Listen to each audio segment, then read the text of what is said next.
This little talk begins with some rhyming.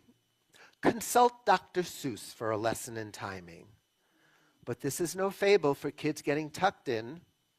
It's a wake-up adults talk for the nightmares we're stuck in.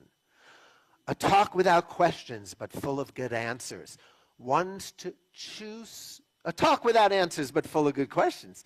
Ones to choose slowly for mindful digestion. Like, why do most people see just red or blue? Could there be more than one valid view? Are opinions synonymous with what is true? Is this what our founders envisioned we'd do?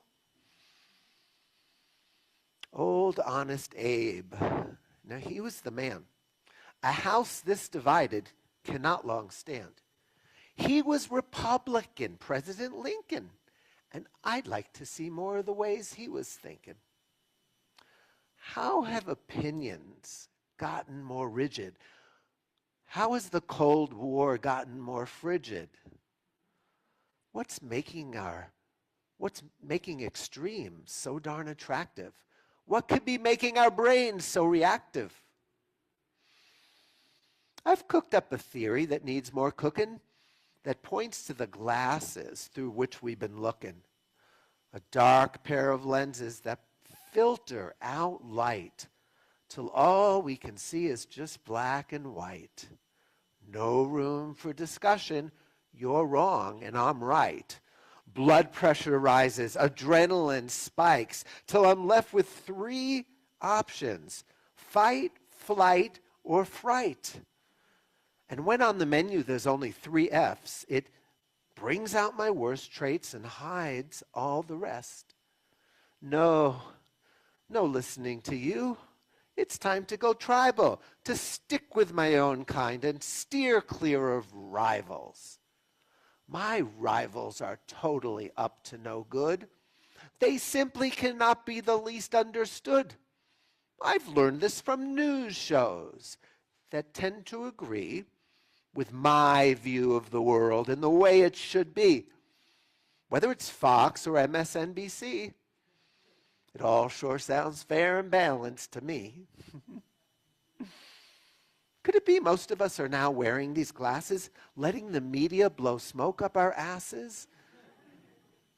Using the internet for amplifying the reasons the other side needs demonizing. Our differences seemingly so polarizing. We can spend half the day back and forth analyzing. And through algorithms, we see only our tribe and think the whole world is applauding our side. The trespassing's always those other dumb asses, and never the fault of our own faulty glasses. May this talk help us take off those glasses and see what we all have in common: our humanity. Thank you.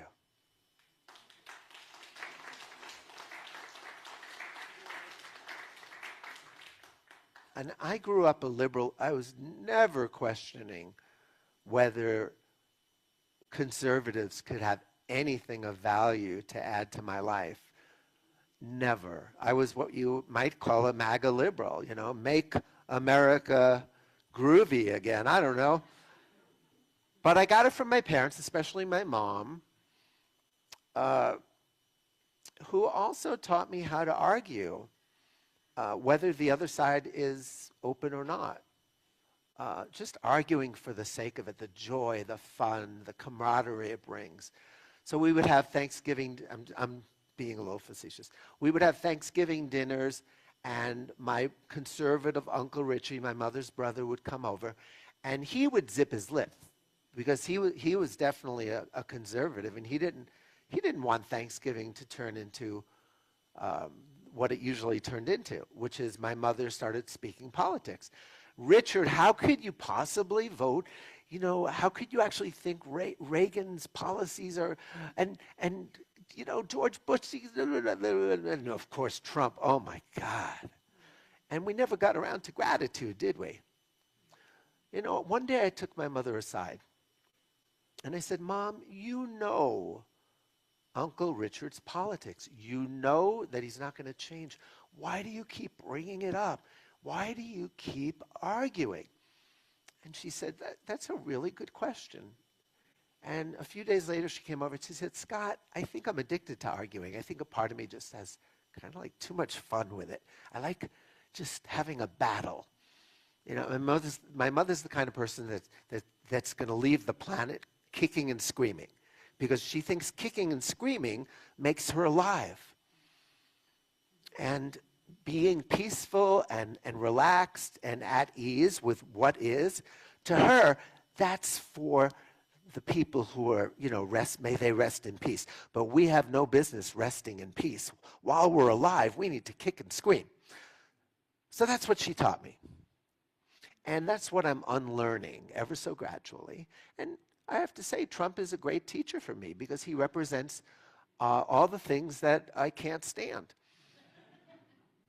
And if I can be peaceful when looking at him lying and manipulating, if I could just be peaceful, I am thinking that that's enlightenment. You know, Ram Dass used to have a picture of his guru on what's it called, an altar, and a picture of the president, you know, Nixon, and then he kept going. And his idea was that if you learn to love your enemies, and not like them, not agree with them, but just send them love, they're your teachers, they're your gurus. So I knew this, and yet I still had my blue hat and my blue sunglasses on, very strong opinions about what's right and wrong. And I got on an airplane and I sat down, and right across the aisle were an elderly couple wearing red hats, MAGA hats. And my shields went up. I put on my headphones, listened to my music, didn't want to have anything to do with them. But gradually I got tired of the music, took the headphones off, and overheard them talking about their grandchildren. So I said, you know, what the hell? I'm bored. Let's try an experiment. Let's just stick to what we have in common. So I said, excuse me, but how many grandchildren do you have? And they said 7. I said, oh my God, that's amazing. You must be so proud. Do you have any pictures? So gradually, I started to connect with them. I showed them pictures of my daughter. We told stories to each other. We valued some similar things, family and love and beauty.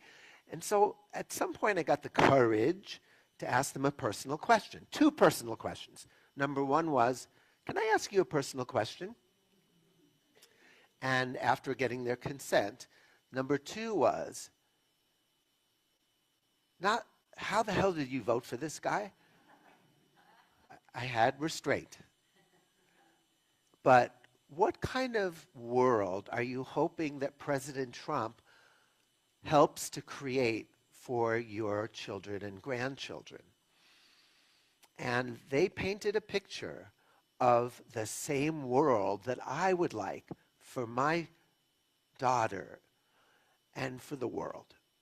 And I was really touched by that we have radically different strategies and ideas for how to get to that world, but that in the heart, I think we may, I don't want to overgeneralize and say we all want the same thing. No, but these people wearing red hats had the same desire that I had for a more peaceful world. And I teach nonviolent communication. How many people know what that is? Okay, you guys know. So the founder, Marshall Rosenberg, and I just ran around the country studying with this guy for 10 years. And he used to say to couples when they came to him for couples therapy, I bet after you tell me what your needs are that aren't getting met, that within 20 minutes, I will help you heal your relationship. And they said, okay, you're on. And he said, okay, what are your needs? And invariably, I need for her to accept me as I am. I need for him to stop being so lazy and start putting his son. So the needs were not needs. They were desires for specifics. And so Marshall would coach people on how to speak on a need level, because needs are universal. Needs have nothing to do with the person in front of you. It has to do with what is going on in your human heart. And it could take years to learn how to speak in the language of feelings and needs, because we're all taught to speak up here. So when I got off that plane, I had 2 new friends. I gave them one of my books. They stayed in touch with me via YouTube. I felt like I won the emotional lottery. And all I did was practice curiosity. Curiosity instead of fear. Curiosity leads to good cheer.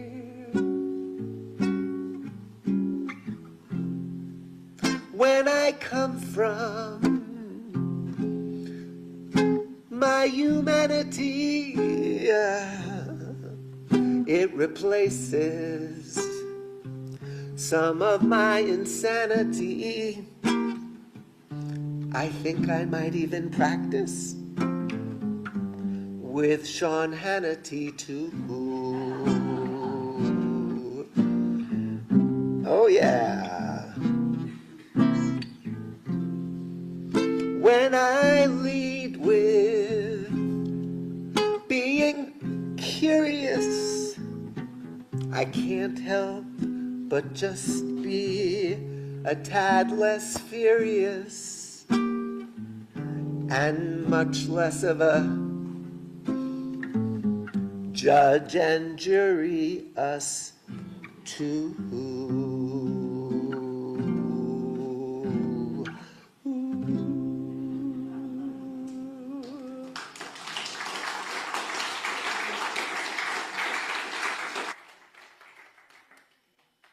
So I want to say, I think Earth is a schoolroom. I think we're all here learning lessons. Much more kindly and gently when we see it that way. Otherwise, we're victims. And other people, everybody's a victim. But I just see it that we're all enrolled in Earth University. Some lessons are very personal, and some are kind of planetary, like, COVID. Something that affects all of humanity. And you might say, I didn't learn anything from COVID, man. I just endured it. And that may be your first reaction, or your ego, or your surface level. But if you went a little deeper, you might just find that you learned a lot. And here's what I saw people learning. I saw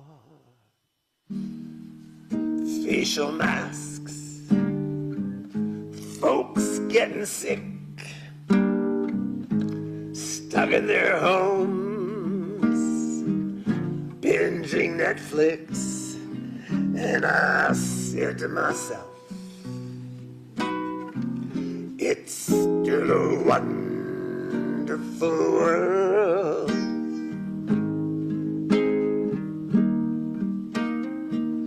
I saw families slowing down, meals being shared, every emotion from joy to despair. And I said to myself, it's still a wonderful world.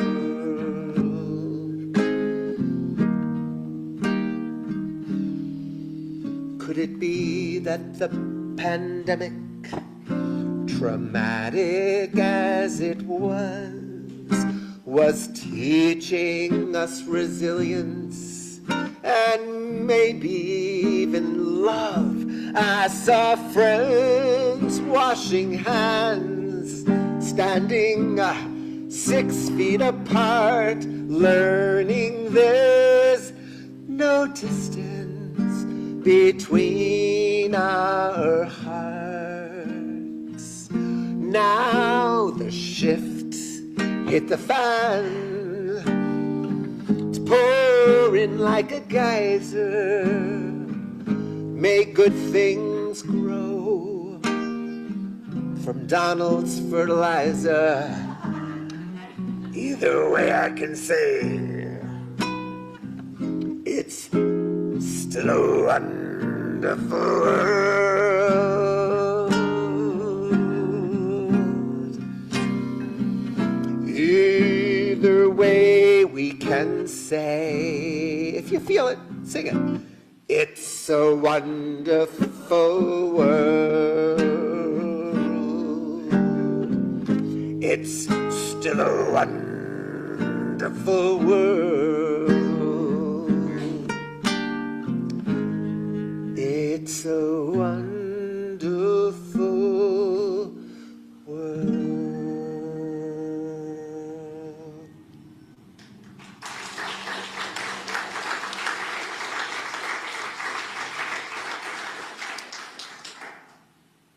Thank you. We've been on a journey through laughter and pain, through shadows and judgments, our ego's domain. We've practiced the art of becoming less righteous, of not letting big shots divide and entice us. We've learned to see through the other side's eyes, walk a mile in their shoes and not demonize. We've looked at our fears, unmasked them with rhyme, been willing to have some self-inquiry time. And in my own inquiry, doubts still arise. Is this book my pain in a clever disguise? When my dear parents parted, it hit me quite strong. And I begged them, why can't you just get along? Perhaps I'm projecting on the US of A. Can't we just get along and make me feel okay?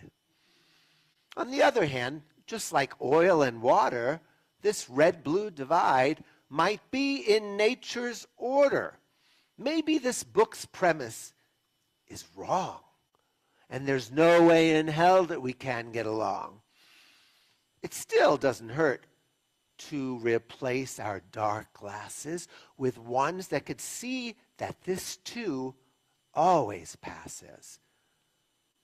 Will a phoenix arise from the grayest of ashes? Could Donald be helping us get off our asses?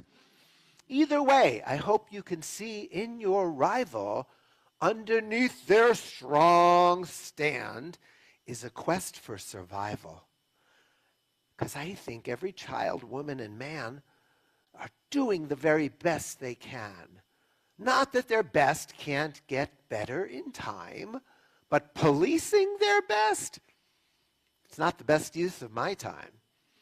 And if you are saying, no way, Jose, the other side's not even close to okay. I've got to be strong and stand up for what's right.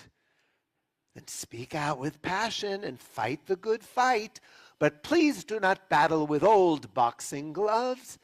Like Gandhi and King, fight with and for love. And if you admit that you're not always right, that insisting you are is making you uptight, then like the Amish, you might not fight at all, but instead be a witness, standing peaceful and tall, wearing new glasses that let in more light, that sees shades of gray, not just black and white. Or keep your old glasses and set new frames so you can see what you stand for and not whom you blame. Then you can look through less critical eyes and join me in helping to depolarize not just a country, but also yourself. Because peace in your heart is good for your health. This country may be for some time insane, while you and I practice how to remain in our own peaceful, powerful, and playful center where love and joy and immigrants can enter.